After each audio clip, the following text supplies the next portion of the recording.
Dear students, मैं हूं सचिन और आज प्रस्तुत है कक्षा 9 का पाठ 8 गुलमर्ग की खिड़की से एक रात।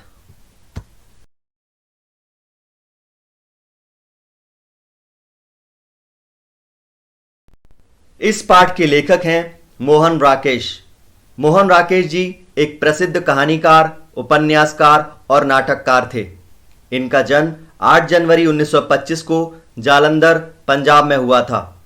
पंजाब विश्वविद्यालय से इन्होंने हिंदी और अंग्रेजी से एमए किया। इनकी प्रमुख रचनाएं हैं आषाढ़ का एक दिन, लहरों के राजहंस, आधे अधूरे, अंडे के छिलके, इंसान के खंडहर, नए बादल, एक और आदमी, अंधेरे बंद कमरे, न आने वाला कल आदि। 1968 में इन्हें संगीत नाटक अकादमी पुरस्कार मिला। मोहन राकेश जी का निधन 3 जनवरी 1972 को दिल्ली में हो गया।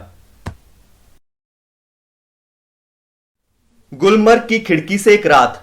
लेखक मोहन राकेश ने गुलमर्ग नामक स्थान का जिक्र किया है। गुलमर्ग जम्मू और कश्मीर का एक हिल स्टेशन है, पहाड़ी एरिया। यह स्थल फूलों की सुंदरता के लिए प्रसिद्ध है।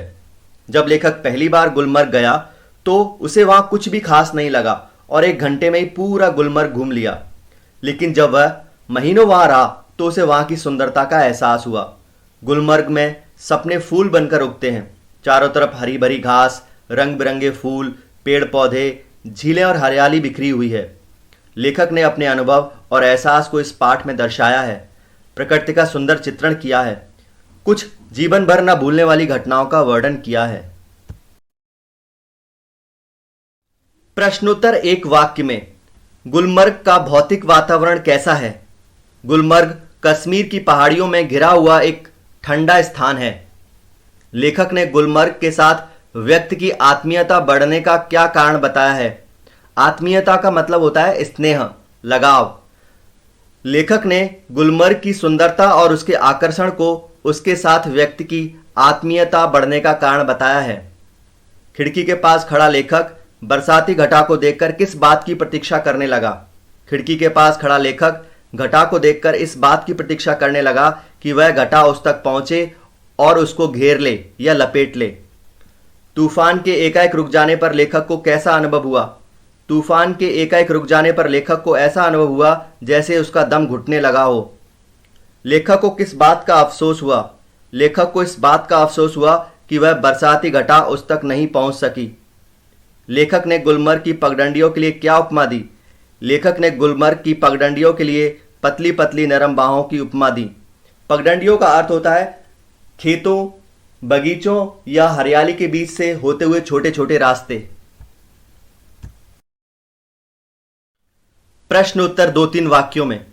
गुलमर्ग से विदा होते समय सैलानियों को कैसा एहसास होता है? सैलानियों का अर्थ होता है पर्यटक, टूरिस्ट। गुलमर्ग में रहते हुए सैलानियों को गुलमर्ग से गहरा प्रेम हो जाता है, इसलिए वहां से विदा लेते समय उन्हें अपने आप से बिछड़ने का एहसास होता है। लेखक ने गुलमर्ग के दिन को वाचाल क्यों कहा है? वाचाल का अर्थ है ज्यादा बोलने वाला या शोरगुल युक्त। गुलमर्ग में रात आते ही सब कुछ खामोश हो जाता है। दिन में सैलानियों के कारण वहां बहुत चहल पहल रहती है, इसलिए लेखक ने गुलमर्ग के दिन को वाचाल कहा है। सैलानी कब और क्यों सिहर जाते हैं? नन्ही नन्ही पारदर्शक ठंडी ठंडी बूंदें जब गिरती हैं तो सैलानियों को ठंड का एहसास होता है, जिससे वे सिहर जाते हैं। लेखक की प्रतीक्षा असफल क्यों हुई? लेखक तूफानी हवा के साथ आ रही बरसती घटा से घिर जाने की प्रतीक्षा कर रहा था, लेकिन तूफान रुक जाने से घटा उस तक नहीं पहुंची, इसलिए लेखक की प्रतीक्षा असफल हुई। प्रश्नोत्तर 5-6 वाक्यों में। लेखक ऐसा क्यों कहता है कि गुलमर्ग को कभी पूरा नहीं देखा जा सकता है? गुलमर्ग में रहकर वहां के साथ व्यक्ति को गहरा स्नेह हो जाता है, यहां तक कि व्यक्ति अपने आप को वहां के सपाट मैदान का एक हिस्सा समझने लगता है। वहां के जिस परिसर में व्यक्ति रहता है वह उसके भीतर समा जाता है।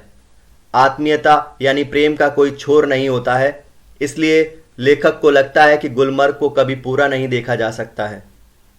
दिन में गुलमर्ग की शोभा का वर्णन अपने शब्दों में कीजिए। दिन में गुलमर्ग का हरा भरा रूप आंखों को मुग्ध कर देता है। हरी हरी घास के बीच तरह तरह के रंग बिरंगे फूल खिलते हैं। वातावरण में नई नई कोपलें फूट आती हैं। सैलानी घुड़सवारी का आनंद लेते हुए नजर आते हैं।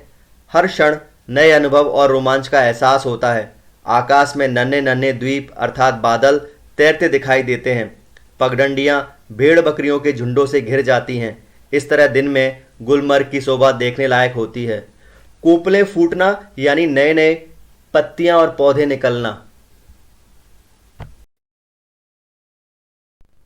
प्रकाश, बादल तथा हवा के कारण गुलमर्ग दर्शन में आए रोमांच का वर्णन कीजिए। गुलमर्ग में प्रकृति का सुंदर चित्रण है। बर्फ से ढके पहाड़ों पर सूर्य का प्रकाश सुनहरी सुंदरता को प्रकट करता है। आकाश से बरसते बर्फ के पारदर्शक कण प्रकाश में चमक उठते हैं। बादलों के समूह आकाश में घूमते हैं जैसे नन्हे नन्हे द्वीप इधर उधर भटक रहे हों। सुहावनी लगने वाली हवा एकाएक तूफान का रूप ले लेती है। तेज हवा के साथ बरसाती घटाएं तेजी से आगे बढ़ती हैं। बीच बीच में बिजली कौंधने लगती है। इस प्रकार प्रकाश, बादल और हवा के कारण गुलमर्ग एक अनोखे रोमांच से भर जाता है। आशय स्पष्टीकरण। फर्स्ट, गुलमर्ग में सपने फूल बनकर उगते हैं। हरियाली के आर पार लाल लाल छतों के ऊपर प्रकाश में। अर्थ, गुलमर्ग में जब फूल खिलते हैं और उनमें विभिन्न रंग आते हैं, ये सब सपने की तरह लगता है। सुबह के समय जब सूरज निकलने से पहले आकाश लाल होता है तो वह लाल छत के रूप में दिखाई देता है। सेकंड, रंगीन बिंदुओं का पूरा विस्तार एक बार सिहर जाता है और अपने को समेटने लगता है। अर्थ, मौसम सुहाना था। हरी घास पर रंगीन फूलों के बीच सैलानी सुहावने वातावरण में आनंद ले रहे थे। तभी बूंदें गिरने लगती हैं और ठंड के कारण वे सिहर जाते हैं। वे उठ उठकर सुरक्षित स्थानों पर चले जाते हैं। कुछ इंपॉर्टेंट पॉइंट्स या रिक्त स्थान। पहली बार गुलमर्ग को देखने में लेखक को 1 घंटा लगा। परिचित होकर भी गुलमर्ग अपरिचित लगता है। गुलमर्ग में सपने फूल बनकर उगते हैं। गुलमर्ग की बरसाती घटा वाली रात लेखक नहीं भूलेगा। हरियाली का सपना कुहासे के फूल में बदल जाता है। सूरज चमकेगा तो नया सपना जन्मेगा। अगर आपको यह वीडियो पसंद आया हो तो लाइक कीजिए, शेयर कीजिए एंड सब्सक्राइब कीजिए। Thank you.